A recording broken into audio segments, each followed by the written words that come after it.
start us out. You're good, bro. Mac, welcome to 56'N, Yo, where we just talk about whatever. So I appreciate you being on here. BJ, always good to see you, brother. Always.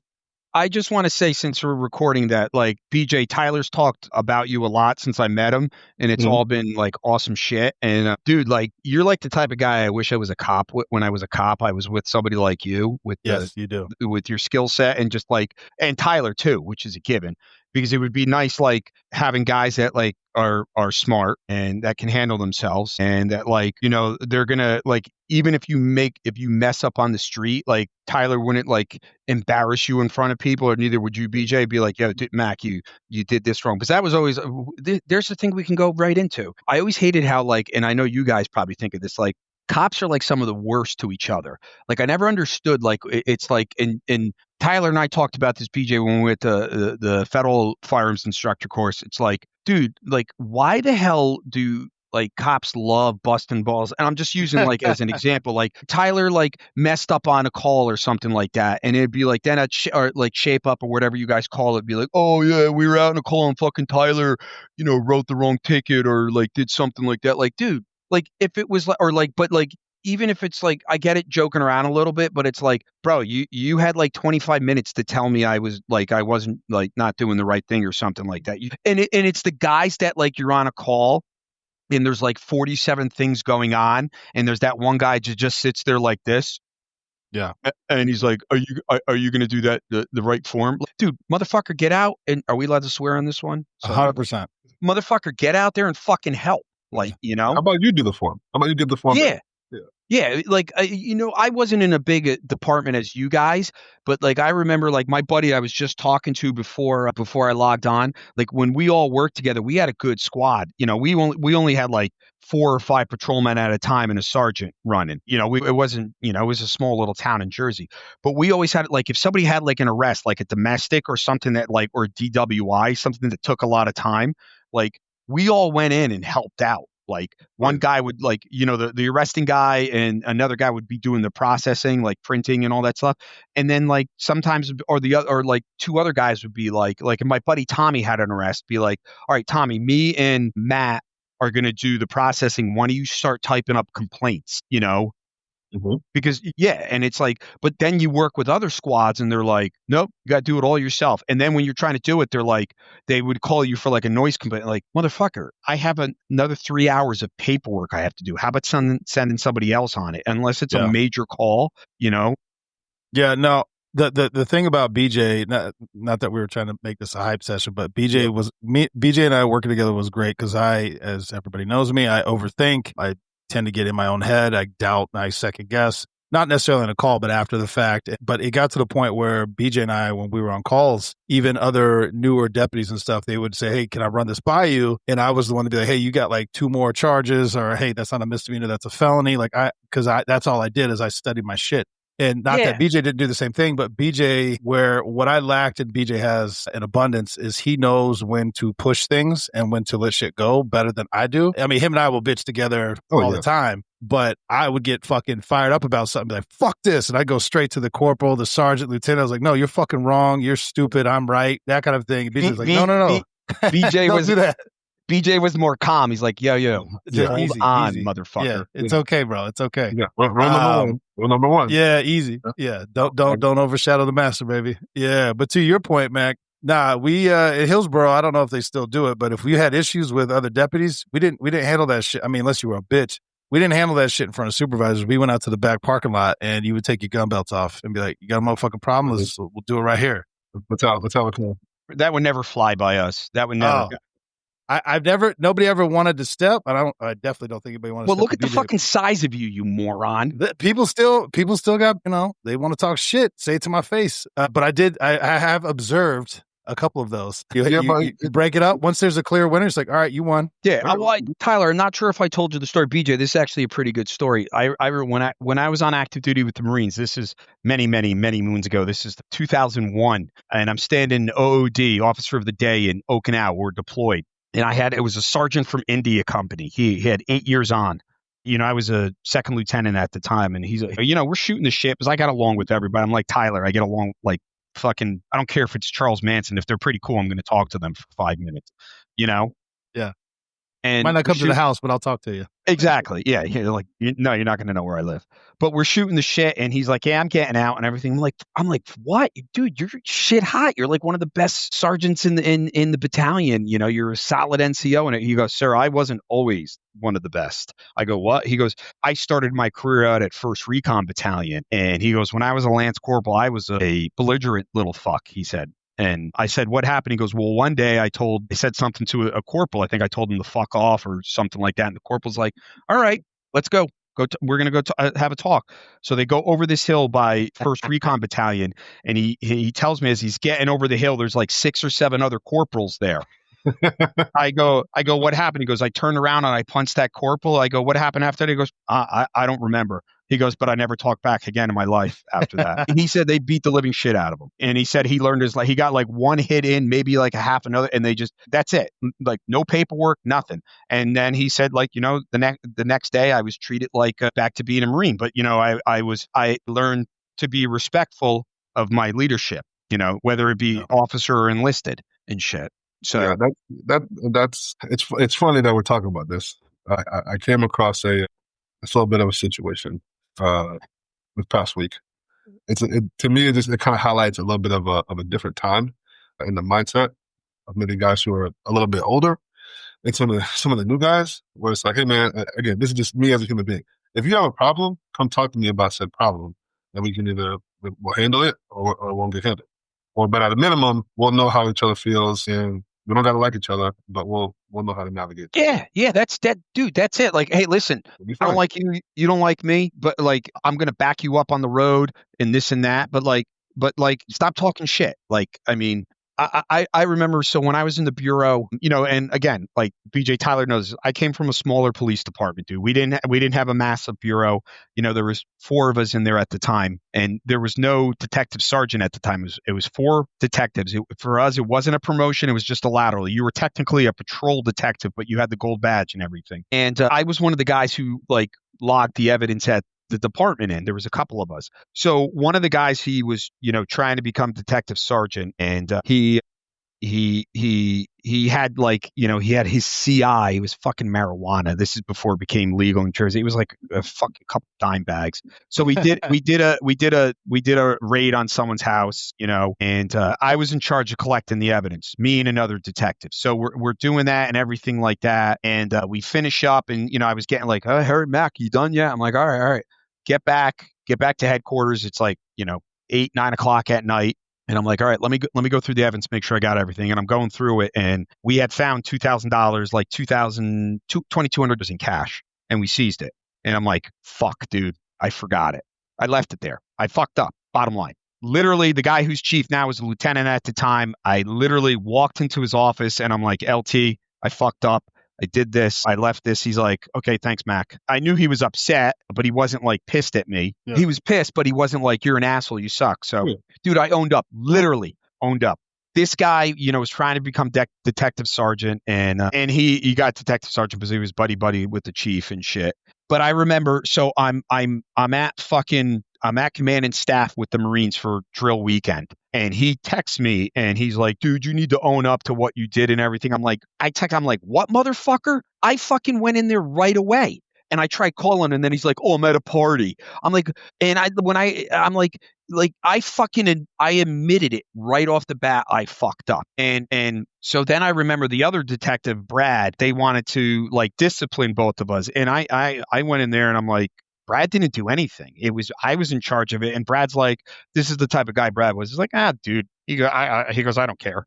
You know, I'm like, no, Brad, you didn't do anything. And like I got talked to. They wanted to send me to like some training, but they never did because they don't never follow up on anything. But that pissed me off so fucking much that this guy was like, you need to own it. I'm like, are you fucking kidding me? I interviewed, like, I think I probably talked about it at TIC when I interviewed, like, name a thing. And I talked about it. Like, I admit I messed up. And I remember one of the girls in my command and staff, she's a FBI agent. And, you know, she was a major, we were all majors at the time in the Marine Corps. And I'm like, and she's like, yeah, you fucked up, but like, and she goes, you messed up, but you owned it. That's it. Bottom line. And she's like, in the bureau that would never happen because there would be like, because somebody would check your make sure your evidence you're taking, and then another person would double check it. It's like, but that's how like PDs are. They're like, okay, because I was being rushed, but that's not the excuse. Like but like everybody's like, all right, could we go? I'm like, no, we're not done fucking getting stuff. But fucking cops, dude. Like, see, I'm getting all now. No, I mean, Ty, you've seen it. I mean, we've all been places where that should happen. But I personally have told myself, one, the job doesn't make me who I am, and two, I don't need to stand on the shoulders, on the backs of other people to feel tall. So that's just never going to be my thing. It's just not. So yeah, and I mean that's just the way to do it. That's like, I think the way we were all raised, and like from our backgrounds and shit, and like I mean. I like Tyler and I said, like at the federal course, we're like I was a firearms instructor for the PD in Jersey, and I was always like, oh, we need to get more guys. They're like, oh, you don't want to, like, you're gonna screw your promotion. I'm like, no, I'm trying to make sure we have enough to train all the officers out there so they know how to shoot.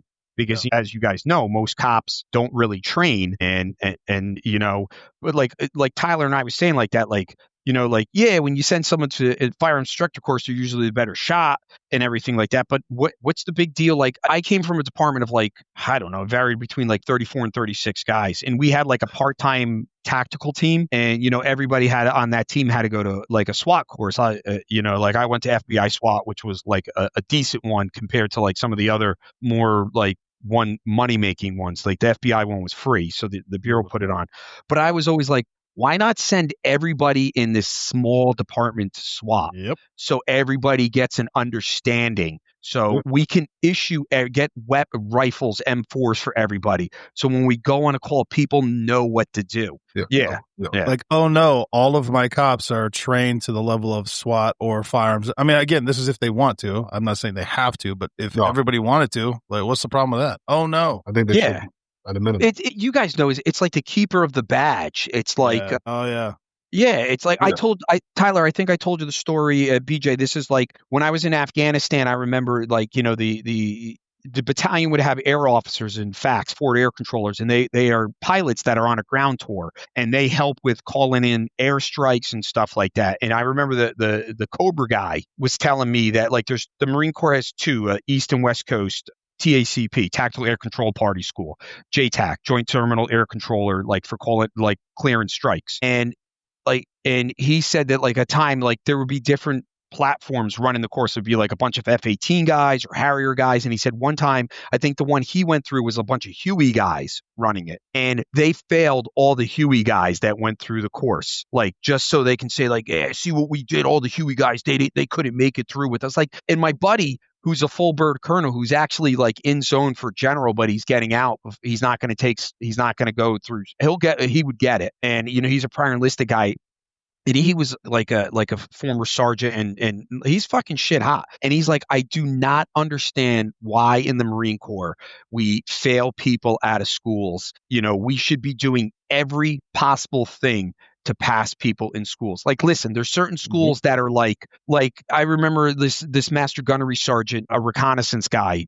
You know, I remember his coolest thing. He told me when he was a 19-year-old Lance Corporal, he got to watch the USS New Jersey shell Lebanon on the USS Iwo Jima. That's how long he'd been in at this time. And he went down to the Marine Corps owns their own combatant dive school in Panama City. And he went down there. They had like, at the time, the school had like a 60 to 70 attrition rate of failing people. He goes, there's no way that people should be failing out of that course this much. He goes, and he found out, like, first off, the guy said when he got down there, he said that the head of the school said he went to Ranger school and he didn't. So the first fuck you. And then he was being a keeper of the badge. Like, everybody that goes to dive school basically has been to basic reconnaissance course, BRC. Like, that'll give you the 0321 MOS.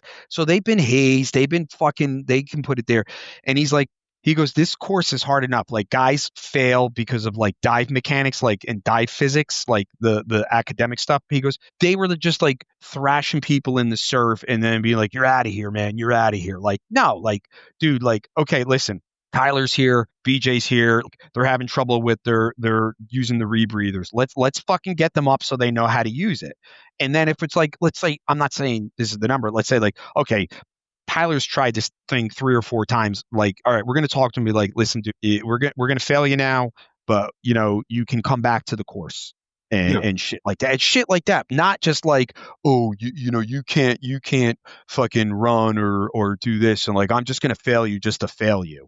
I hate that shit. Well, we had that with in the Secret Service. There was certain polygraphers who, same thing. They're like, oh, I have a 70% fail rate. It's like, you're a fuck. What is wrong? Like, do we have a surplus of bodies, dude? You're failing people for they smoked weed 12 times instead of 8 or whatever. What is wrong with you? Yeah. What is wrong with you, bro? It's funny, Tyler. I was talking about one of my buddies. I'm trying to get him out for LA. He's a LAPD guy. Let's go. Yeah, I'm trying. He was a homicide detective, and he's on the road now. He's a sergeant. But and he's a former Marine. He was enlisted as a reconnaissance Marine, and I was texting him today because he's a funny dude, and I'm like, dude, I don't think I ever asked you this. How come you never did SWAT for LAPD? He goes, yeah, man, I took the test. I passed. Like I was like, I was the top one in that like INDOC or whatever you want to say, the test. But they're like, oh, come back when you got more time on. I'm like, how much time did you have? He's like 6 years. And I'm like, really? And he's like, yeah, dude, it's all like, this is like, and I'm just using Tyler, like, oh, we're going to have our boy Tyler. And like, we're like, and like dudes that did the test, like Tyler did 2 pull-ups and I did like 25. And like, like, it's like something like that. It's like, come on, dude. Then if you're going to do that, just fucking admit it. We know who we want. So everybody else go fucking home right now. BJ, did he touch on something, buddy? Did that? Tell Mac, bro. Hold on, Mac. Listen, do you mind, BJ, or no? No, go ahead. Go ahead. Well, no, it's your story, bro. Go ahead, bro. So BJ tried out for SWAT twice, and BJ is probably the strongest motherfucker. I mean, he could probably. Well, no, I don't say he could rip your arm off just standing still. He could just rip it off, and can handle himself. All the things. They didn't like his run time. It was 30 seconds. It was 30 seconds off. So they booted him. We were all preparing for this, not knowing we're going to have to be wearing this in pants. Okay.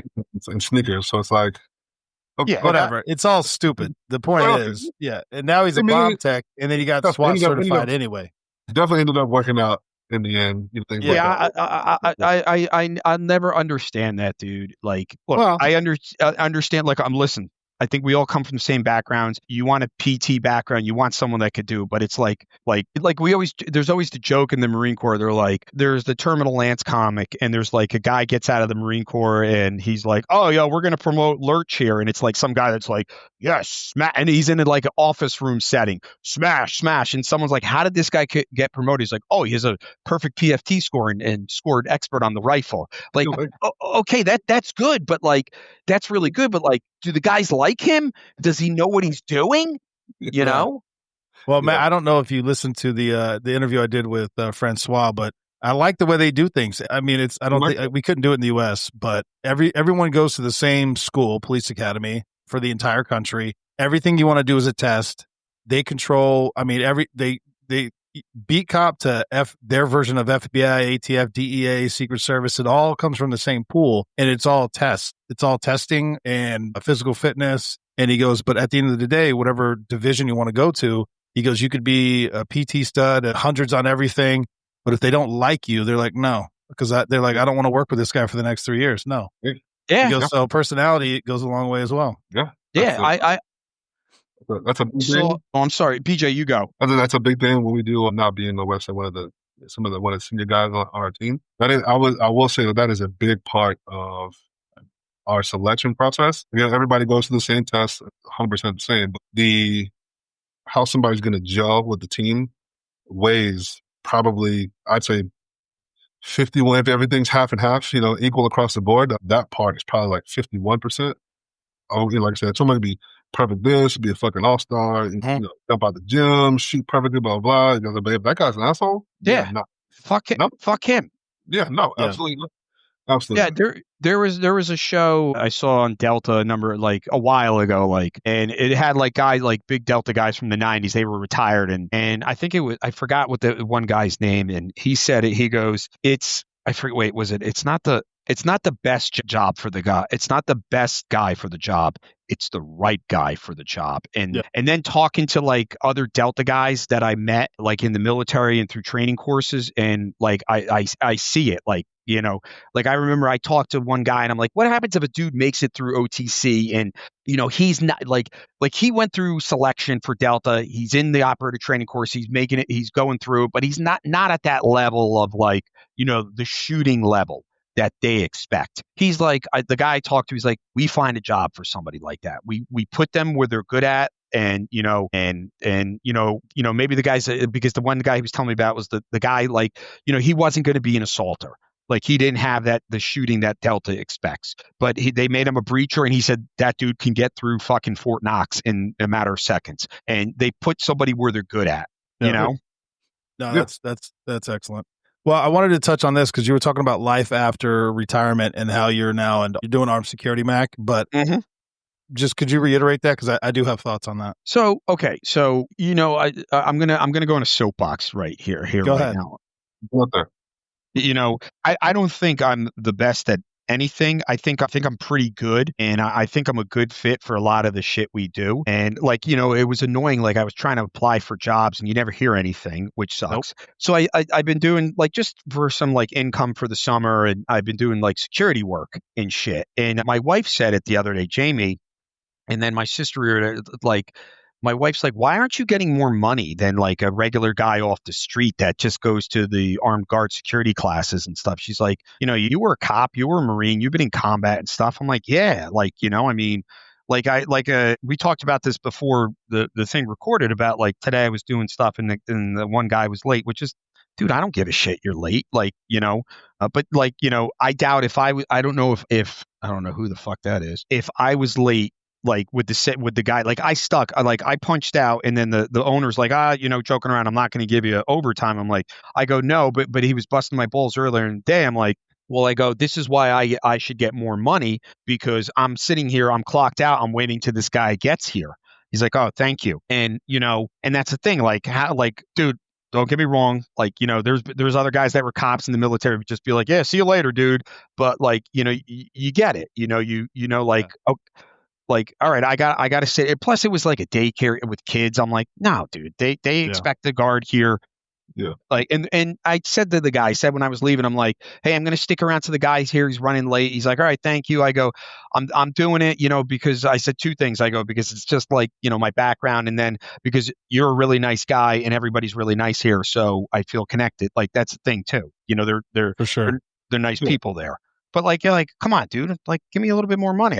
You know, I mean, like, you know, I'm only asking for like $250 an hour, $250. I mean, is that really that much? I think you've earned it, bro. You've earned it. Yeah. How much? Yeah, exactly. Exactly. Like, and that's the thing, BJ, you brought up the point. Like, I go there and like, I'm still bringing two spare magazines with me, and you know, and I got my Glock with my red dot that I shoot once or twice a week still, and you know, and it's like, wait a minute, bro, what the fuck, dude? Like, I'm taking it seriously because like it's also my life, but it's also like, you know, I'm going to protect people. Like if I get in a gunfight, I want to make sure I have enough ammo and shit like that. So I agree. BJ? It's 100% in my mind. I think the question is, you know, and it's how we talked about it before. What level of outcome are you expecting? Are you expecting me just to stand here and be a good witness? Are you expecting me to like jump in the way of a bullet for one of these kids? Like what are you expecting me to do should something happen? Yeah. And I think that's whatever you're expecting, that's what you should be paying me. Yeah, absolutely. You hit the fucking nail on the head, BJ. It's like, what level do you want? Do you want me do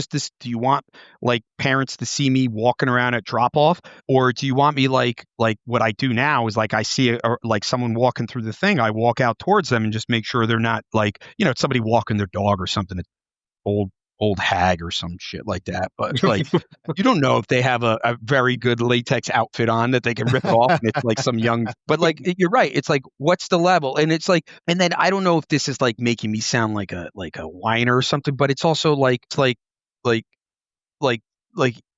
if you pay me good and you treat me good, you're going to get a fucking level of service. Don't be a dick and be like, because I've heard stories about like some people were like, they get mad that like the security guard comes inside in the vestibule to warm up when it's like in the 30s or 20s out. Like, bro, let me tell you something. If I get that, I'm going to be like, you know what? I'll see you later. I'm clocking out later. Yeah, You know? fuck that. I'm out. It must not be that important to you. Yeah, Yeah. exactly. You're like, it's funny because I think I've caught some of the people off guard. Like I'm like, because I like the first day I'm like, okay, do you guys have any threats, any known threats or anything? They're like, oh no, not that I think of.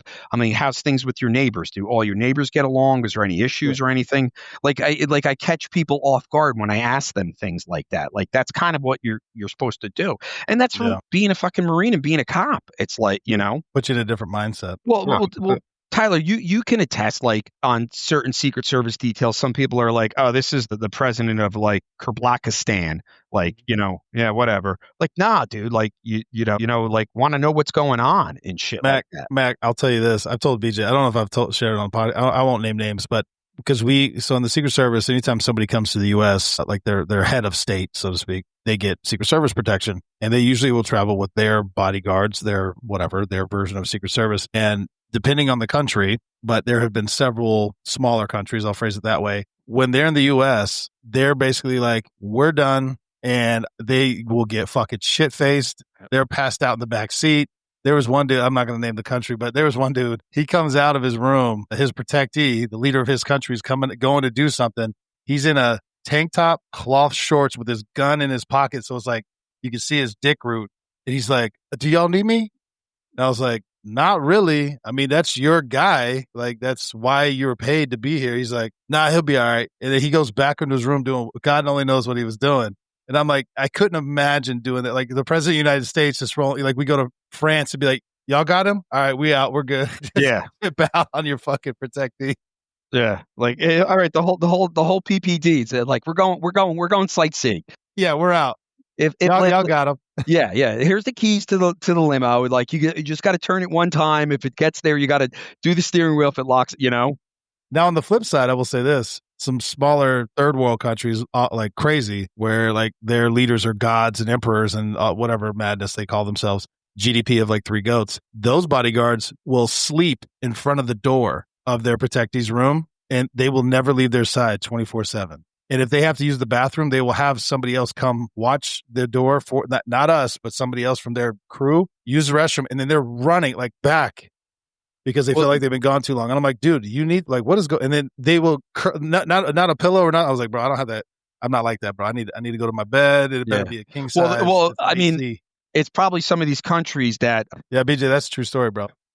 Dude was sleeping, bro, sprinting because he had to like, pee or whatever. Yeah, sprinting because he had to pee. But it's probably part of it, Tyler, is like, probably like because they have good living and they know if they fuck up, they're like, well, you're back to down by the river in a van, Yeah, bro. No, for real. Or you just get disappeared. Yeah. They're like, oh, hey, whatever happened to John that you had? He goes, I don't know who you're talking about. He's never here. That's him right there. Yeah. I went to the train station and they never came back. I like that. Oh shit! Yeah, it is weird. Like, but then like Tyler, you can say this like with the Secret Service and PJ probably also with the Sheriff's Department. You get some guys that just take it to like the extreme. Hold on, let me ask you, BJ. Hold on, back me up, bro. Before I say this, Mac, I want to make sure. But you might have been one of the guys. The guys that we'll stick with the Sheriff Department because I can talk about Secret Service guys too, which is fucking insane. They go to work.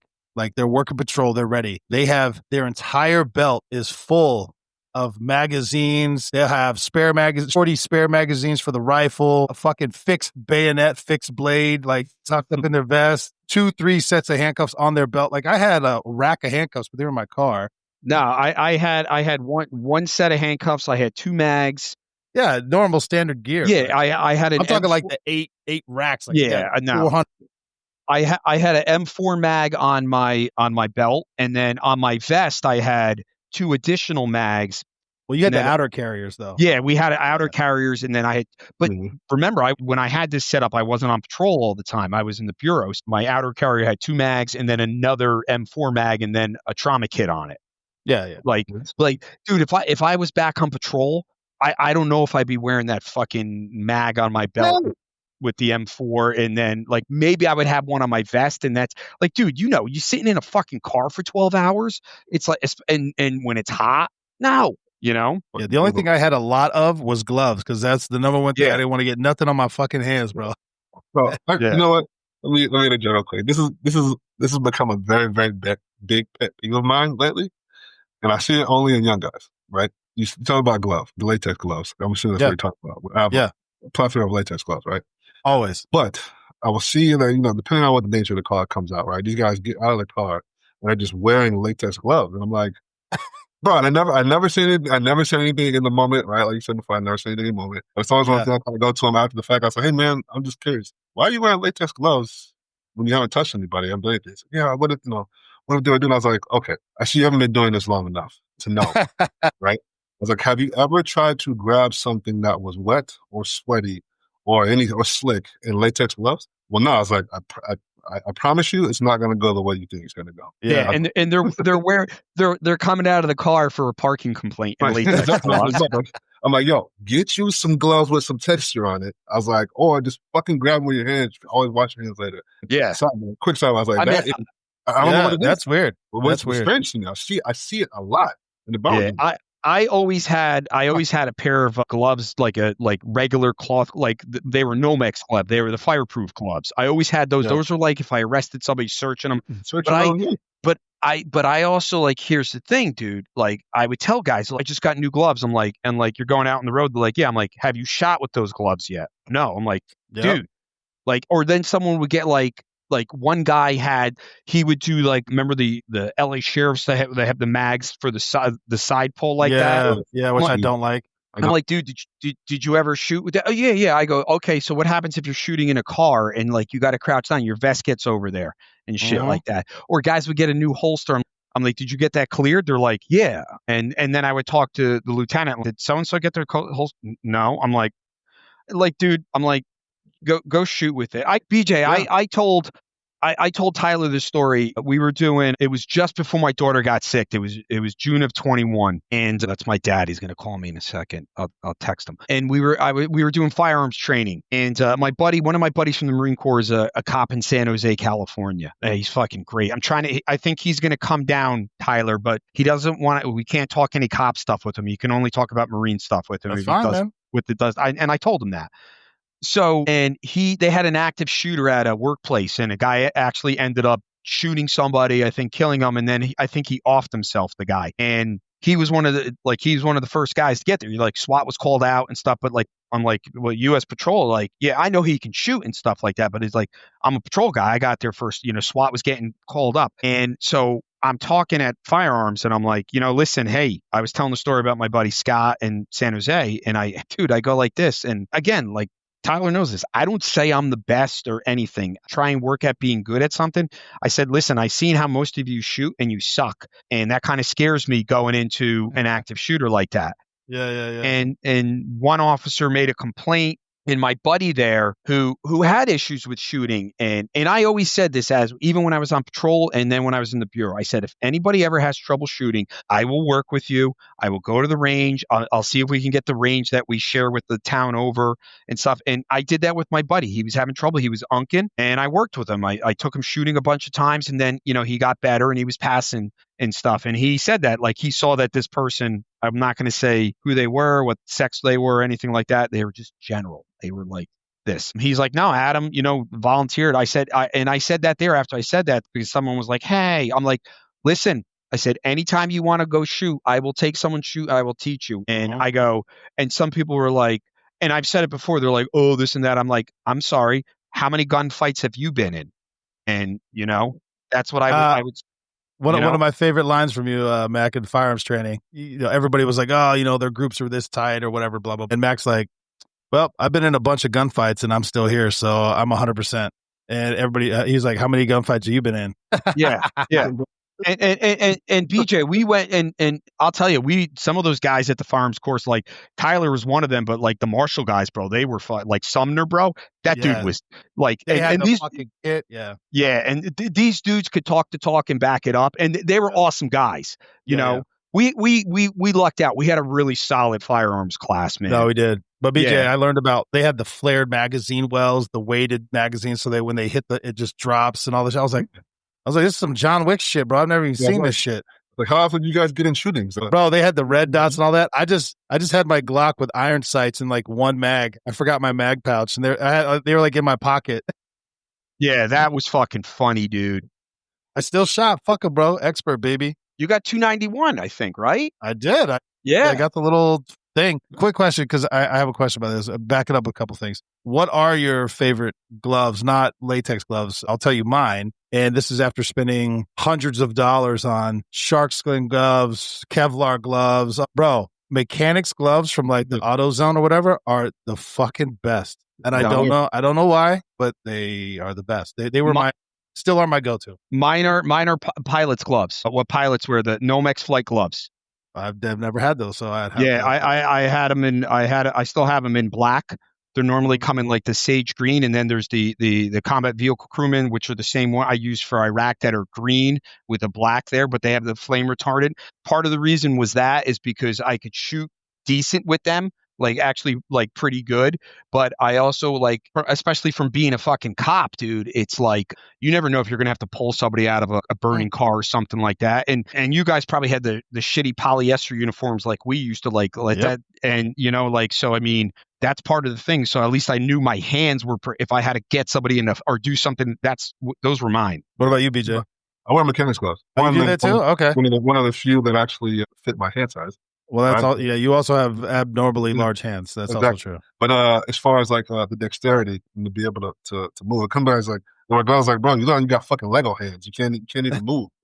Yeah. When they're so stiff, it's so stiff. I'm like, bro, I need to be able to move. I'm fucking using that Lego hands now. I'm fucking using that. Oh, dude, I love it. It's so fucking stiff. And want to just touch on it because, Mac, you brought it up, but I must say, because I was a deputy in Florida and I was a trooper in Maine, you touched on it, the heat, the humidity in Florida. It is the first time that I had heat rash. Like, I was a real bitch. Like, I would take my vest off. Like, I don't know. I don't care. I'll tell it. I took my vest off. I'd been on for maybe a week. Bro, my nipples were bleeding. My back was like raw and chafed. I had to get like silver nitrate cream and I had to like put Band-Aids on my nipples. I was like, oh my God, I'm dying, bro. Dude, listen. Fucking cotton shirts under your vest. Like, I learned that lesson real quick. Under Armour shirts, bro. No, I remember that when I was in the Marine Corps the first time getting heat rash. Ooh. Like, dude, I don't care how tough you are. No. That shit humbles you. It's real quick. It's a mixture of, it hurts a little bit, but it is so fucking uncomfortable. Yeah. You just want to be like, throw your Matchbox cars and be like, fuck you guys, I'm not playing anymore. I'm going home for the day. That's it. You just want to go back. Like, I'm going to the couch. Mom's going to bring me some cookies or something. I used to make fun of the dudes that had the little the cop coolers. You stick them in your shirt. And I would be like, man, you're a fucking pussy or whatever. August, after my first year, I was like, bro, where'd you get that? I need one. I'm fucking dying, bro. And you guys know, being in a fucking patrol car for 12 hours a day, the AC's working, but you never get fucking cool. Nope. You never, because you're in and out of the car, and then like, the car's been and we had black and whites where I was. Did you guys have like, you had lighter color cars? They're all white with like green writing. Yeah. Like, dude, you would have to like go in like we had a couple like underpasses or buildings that you go there for, I would go sit there for a half hour, like just let it cool. I remember my buddy was a cop in Patterson, the town next to me, and like, it's a fucking shithole. And he would be driving when the Crown Vics, like came on in 96. Right? Yeah, 96, because he's retired now. And he would tell me like, you drive like the Crown Vic, you'd be just fucking hot and everything like that. And the kids would have the fire hydrants opened up, and he would drive up, and they think they're like going to get in trouble. He's like, no, you guys just stand there. He would go put the car in front of the fire hydrant just to cool it off, so the AC would work. Cool the hood off. And then he's like, all right, carry on. Well, I was trying to, we talked about before the Florida humidity. I was trying to explain it to somebody. They're like, well, I was like, wow, fucking humidity is ticking. Now I'm fucking dying, man. I'm dying here. They're like, well, don't you have the AC? And I was like, I don't think you understand how this works. Okay. Like, when you're at home, right, you get in your uniform on, everything's dry, right? As soon as you walk outside, that humidity starts to heat up your internal temperature. So now you're sweating. I was like, you can't tell, but there is a rainforest inside my shirt. And I was like, and once you start sweating, like, yeah, but the AC's on. I was like, yeah. I said, but the AC just makes you cold. It doesn't make you dry. I was like, exactly. Now I'm just wet. Now I'm just wet and cold. Or I'm either wet and hot, or I'm wet and dry, or I'm wet and cold. Like there is no. And you have horrific swamp ass. Like you can never, especially in those polyester pants, you never get, your ass doesn't dry then. And it's not that it's dirty. It's just that you're sweating there. And there's probably like, in remember Men in Black where when he opens the locker and there's those little guys in there, we probably all had that in our ass, like a whole microcosm of society living there. The whole ecosystem in there, bro. Yeah. So bad, bro. And girls would be like, I never understood this shit. Because I just took my bra off at the end of a long day, and they're like, bro, you take that vest off, and so it's not even the vest. Just take the shirt off. Oh wow! It's the vest, and then the fucking socks afterward. Oh yeah, man. Yeah, I have racked out on the couch with I took the vest off and the socks and gone. That cold air hits you. Put that chokehold on you. Oh, dude, I just hated, dude. I'm just thinking about and we had you guys had tan. We had dark navy blue uniforms. No, white and green. White and green. And for a short time when I was on the road, we had the outer carriers. Then I went to the bureau. We used to have when we had the polyester and you had your vest on under it, and you're just and then this is another thing. All right. And you guys get this. Then people wonder why when you've been on 8-9 hours into your tour and you go to you've gone to 37 ridiculously stupid calls and someone's like, well, Officer Tyler was kind of rude to me and everything like that. Bitch, because I'm sweating and I'm you're complaining about your neighbor's leaves on your fucking front lawn. Get a rake and rake it. Yeah. That'll make you highly irritable. Yeah. Or you're dehydrated. They're like, why don't you drink water? I'm I'm on my 4th bottle of water already today, okay? And I've only pissed once. Yeah. That's really we do have to admit, we bitch and moan from being cops, the calls we deal with and people, but it is nice when you get there and someone is genuinely concerned or asks you how you're doing and stuff like that. No, for sure. I always tell the story BJ, we in Jersey, most Jersey towns has a volunteer fire and medic EME. And people would call we would have to go the cops are we're the only professionals, the only ones working 24/7. We would always have to go to medicals and I always hated going to people would call 911. I'm like, oh my God. And you get there and it's a fucking toenail is split a little bit or something like that. Mm-hmm. And then you would get the people that would call up on the non-emergency line and they'd be like, yeah, I think I need an ambulance. You get there and their fucking head is hanging on by one jugular, not both jugulars. One's already off. And they're like, yeah, I felt bad. I didn't want to call 911. And you're like, no, this is why you call 911. We don't give a shit for this, Yeah, no, for sure. But did you guys ever have that experience, unprofessional moment?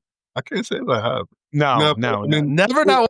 The worst is probably you're still in a death investigation. Obviously, you can't go anywhere. Can't leave. You know what I mean? Yeah. So I gotta go. I gotta take a leave. This is getting really professional. I'm gonna have to use it. Sorry. I just gotta use your bathroom. Sorry. I remember being on a sudden death, and I was training my one buddy. And it was New Year's Eve and training them and it was like a halfway house type deal where we were the guy died in his room, but we were waiting on his caseworker came down or something. I don't remember it exactly. This was 12, 13 years ago. And the guys there, we're waiting for the ME's office to come and I don't even think the medics came yet to pronounce him. Because we got to wait for the medics to come. Or they may have pronounced it. Yeah, I think they did. And we're waiting on the ME's office and stuff. And, they're taking their sweet fucking time because it's New Year's Eve.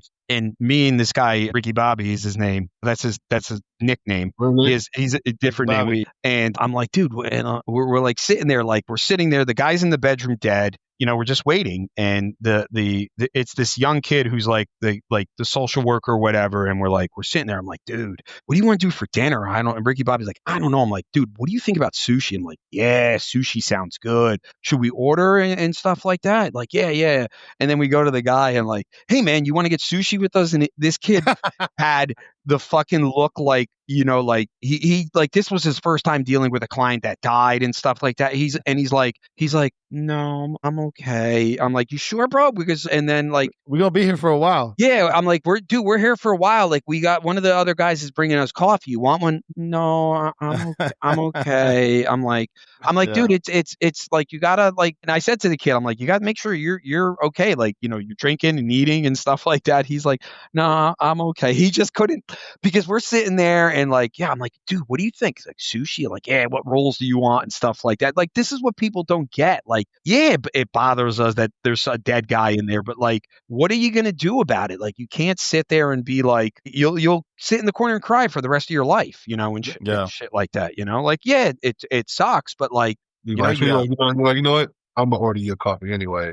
yeah, you need exactly. You're gonna want it. Like, so first time, huh? Yeah.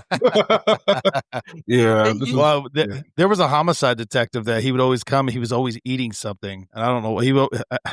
I remember I called him for something. He came in. He was eating an apple, and I'm like, "Oh, bro, it's disgusting. There's a dead body," and he's just like, Yeah, you know, "So what do you got?" And I'm just like, "Oh, maybe it was his thing. I don't know, bro."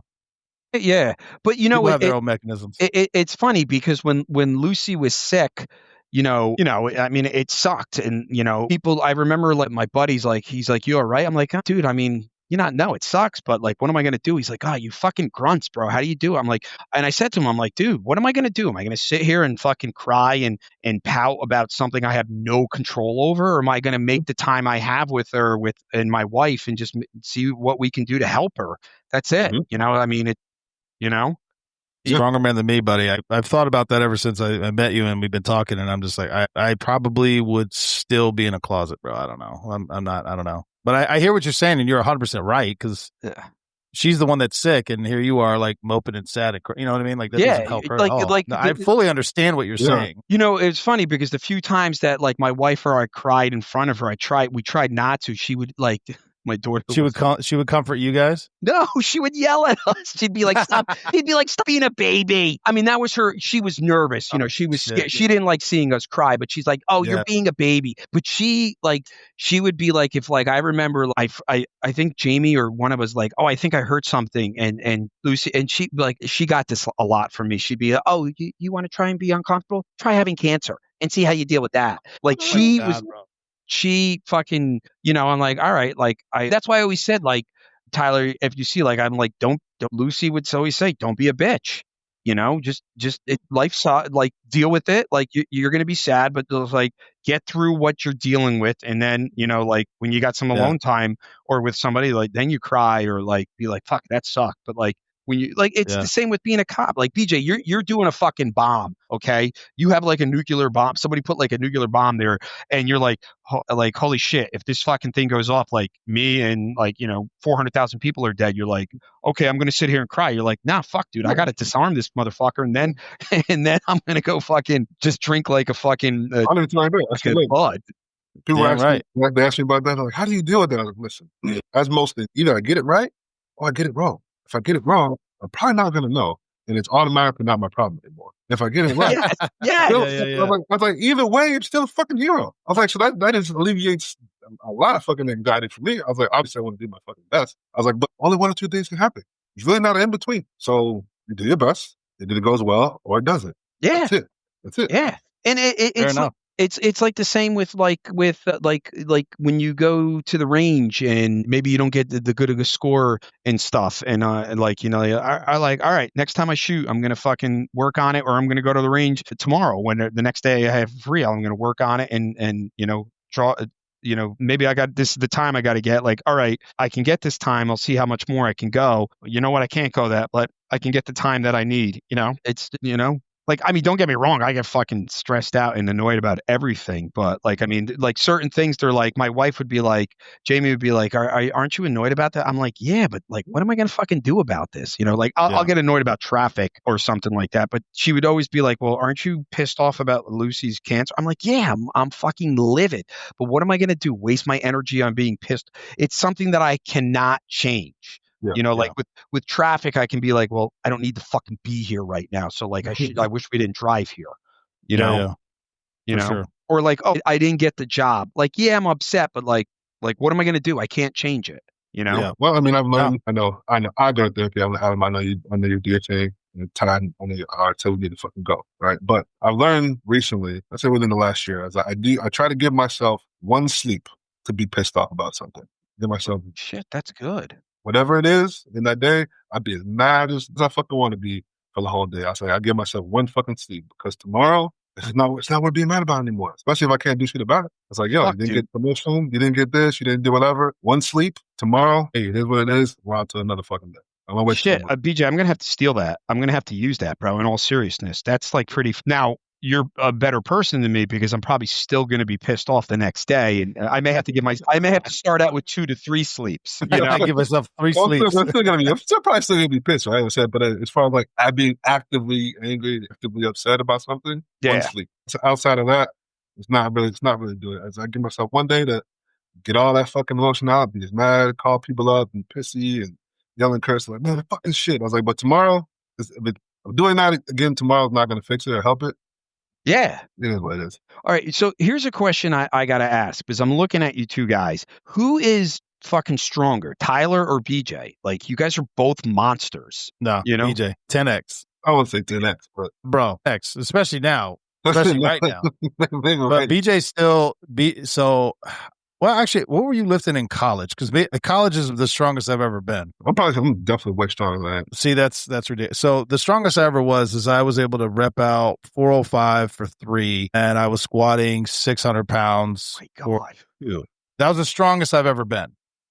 But when I left college, I made a point to myself. I was like, I'm not doing that anymore. So like for me, it's more rep, 225. Although I did do 315, BJ, thank you. And squatting, I've had a bum leg for so long that I squat 220. BJ still is repping out on his own solo, Mac, in his garage gym. He's repping out 450, squatting 700 pounds, deadlifting. He's still doing all that shit. And I'm like, bro, I'm not doing that. That's too much weight. BJ, did you play ball? I did. I played ball. Okay. But now it's more at this stage of my life. It's more, and I went through that after college, rebelling from the fitness shit because it was more like a job. It wasn't really fucking fun. Yeah. Like, hey, you have to hit these numbers, or so it wasn't like more as a thing. But it has turned into more of like a mental health thing, right? As far as like extreme stuff. Because my thing is this: if I can lift shit that is heavy on my body physically, for me it translates into my mind, right? If I can handle this physically, I can handle other heavy shit in my mind, like emotionally, whatever. So I tend to keep it going. As like, okay, if I can handle this, I can handle, let's say, you're undefeated on every day you've ever lived. So I kind of keep that going. I was like, if I can handle this, I can handle that. So I just it's more dude, of that. That's awesome because your lifting is like another form of therapy for you. Mm-hmm. That's pretty fucking impressive. Well, first off, let's be honest. The fucking weights you're putting up are like not human. Ridiculous. Yeah, ridiculous. Like I mean, you are basically all right. I'm going to use the calculator here on my phone. So I'm around 195. Okay, so you're putting up 2 of me with another 60 pounds to spare for reps. For reps, Mac. For reps. So like you could basically be using 2 of me. Like if I cloned myself right now, like you would be doing. Look, what weight do you do? I'm doing 2 Adams right now. I'm working in 2 Adams. Well, Mac, I've personally spotted him while he did 200-pound dumbbells, while he did 550 bench max. Jesus. He tried to make me spot him when he was squatting whatever the fuck it was. I was like, I'm not getting under that. No, because if you fall, I'm going to call 911, but you're not going to break my body with that shit. Hell no. That's like, I mean, and BJ, because I'm probably going to hate you now, but you're probably like, are you a decent runner or no? Are you slow or are you pretty? No, I'm still pretty fast. It's like, but and that's what pisses. And you could short distance. Yeah, but I mean. But like, dude, can you imagine like being a criminal and like, okay, there's a cop chasing me that like they were just talking about that he reps 450 and he's catching me as I'm running and like I'm Well, hold on. We'll end with this because we've been going for an hour. All right, Back. I got to tell you, this is BJ's one of our greatest, funnest stories. Me and BJ were backing up another 2 other deputies, a female and a male. I love this story, and They were on bikes. They were on bike patrol in the inner city. We go to back them up. They had 3 suspects up against the wall. They had drugs. They had a gun. They had all kinds of shit on them, whatever. Well, one of the males pushes the female and takes off running. Me and BJ, which we made a lot of decisions that I don't necessarily agree with, because me, BJ, and the other guy on the bike, we all take off after this guy on foot. We leave our patrol cars behind. We leave the female deputy with the other 2 suspects behind. And we chased this dude for probably 200 yards. I mean, it had to be 200 yards. Gotta be, might be close to maybe just under a quarter mile. Maybe. I don't know. We chased him for a fucking while. For a little bit, yeah. But the thing is, BJ never got more than like 10, 15 yards away from the guy. And we were throwing, tasing. We were trying to get this guy. The guy actually burnt out before we caught him. The next thing I know, because I'm behind BJ, we catch this dude in the middle of a busy intersection, like a busy street. The guy goes up, Mac, and straight back down. And then BJ and I were swarming this dude, and somehow the guy lost a gold tooth. I don't know what happened. There's a lot of stuff. A lot of things happen. But anyway, we get the guy handcuffed, and I look up, and I'm looking at BJ, and I'm looking at the other guy, and I'm like, who's with the other deputy? Fuck. I was like, shit. All right, you gotta get. I'm running. So then I'm like, I'm my big ass. I'm having to run all the way back. I'm breathing all hard. I get there. She's just holding the other 2 at gunpoint. She doesn't even look at me. She goes, "You get him?" I was like, yeah, BJ got him. She's like, all right, cool. Handcuff that one. She just had him. But I mean, we just abandoned her to chase this dude. But anyway, whatever. It all worked out. We ended up arresting them all. But I was like, what the fuck? But yeah, no, BJ, and this was like a skinny little fucking dude, but BJ hawked that dude down. We have a guy there where I worked at. He played at Townsend, and he played in the arena ball for like 8 or 9 years. Now I'd never like physically met BJ, but like the guy I worked with, dude, he by far, like, it sounds like you're just like him, but I would say this dude's like one of the strongest dudes I've ever met. Like, he's also like with his hands and shit, like super fast. And like, I mean, he's like 340 pounds. He can do like 10 pull-ups too. Yeah. That's impressive. And, like, he's huge though. He's massive. He's absolutely massive. Yeah. But like he's the type of guy that like if he got shot, I would be like, Rob, you're gonna die because I'm not gonna be able to pull you out of like I can't pull you. But I have to find I gotta find a picture. I'll send it in the thing where when he started out dispatching by us, he fucking picked me up one night. I was in BDUs. I had my gun belt, vest. I had to be probably around 200 pounds, over 200 pounds, 210 with all my stuff, maybe 220 with my. He picked me up, shoulder pressed me like I was nothing. And I'm not talking like one time. Like, he threw me, and like, I'm not a big dude, but like, I'm an average size guy, right? Yeah. I'm not small, but I'm not huge. Dude, he threw me around, BJ, like I was a fucking rag doll. Like I was nothing. He's the type of guy that like man strength. Yeah, you better hope you shoot him in the heart or like somewhere because he's not stopping. Yeah. Don't let me get anything. He could go to like bar fights by himself and just break it up just from his sheer fucking size. And it would be the stupidest thing in the world for anybody to try. Like, it would probably be with you, BJ, like try and be like, yeah, I'll fucking fight you. I'm like, dude, you don't know what people still do. People still do. I've personally seen BJ backhand a human being so hard with one hand while he's dealing with one person, turns around, backhands this other person, goes up and over the hood of a car to the other side of the car. That's fucking like. I was like, oh my God, what's going on? This is, and listen, we'll end with this. This is where you wish you had it on video because it's art. It's like, this is like legit art. Like, this is up there with like, I would love to see that. Was it probably your left hand too, BJ, right? Or something? I think it was. And like, this is like at the Picasso Da Vinci level of art, just seeing like, and people don't understand that, like how amazing that is to like, you know, and it's easy to say. It's another thing to see. That'd be a great highlight film, bro. Oh yeah, bro. All right. All right, boys. My food's here, and I got to go feed my 3 savage cats that they're getting ready to start fighting. They're stalking you. All right, boys. All right. Awesome. Tyler, call me tomorrow. All right. BJ, awesome finally talking to you in person and shit. All right. Yeah. We got to coordinate LA, guys. All right. Sounds good. All right. Be safe, bro hams. There we go.